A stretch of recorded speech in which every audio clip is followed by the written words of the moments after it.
Ano nga ba ang gamit ng anak ko pagdating sa shampoo?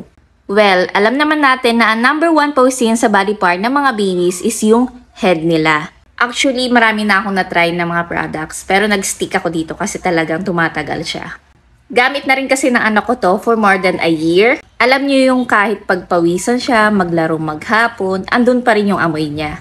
At eto siya guys, yung baby shampoo ni PC na ganitong version. Last year, ang bili ko pa dito is nasa 62 pesos ang isa, 200 ml na. At sinamahan ko na rin siya ng cologne para matry ko rin. Ito namang cologne na amoy ko pa rin siya kahit nasa labahin na yung damit ng anak ko. Wala akong idea kung magkano yung price neto sa store at kung mura ko na ba talaga siya nakuha sa Orange app. Pero dahil nagustuhan ko nga siya, bumili ako ulit neto nung April ng malaking version neto. But this time, kay Blue Apps naman kasi nakakuha ako ng flash voucher na minimum spend 500, less 200. Magta-try din sana ako ng ibang version ng shampoo nila, pero dahil siguro out of stock, kaya ito pa rin ang pinadala nila. At meron din akong bagong cologne na itatry ni Baby Flow. I-update ko na lang kayo kapag na-observe ko na siya ng ilang days.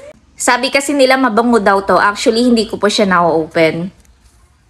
Pero maaamoy mo na siya. At kung gusto nyo i-try, check nyo na lang sa baba kung saan ko nabili.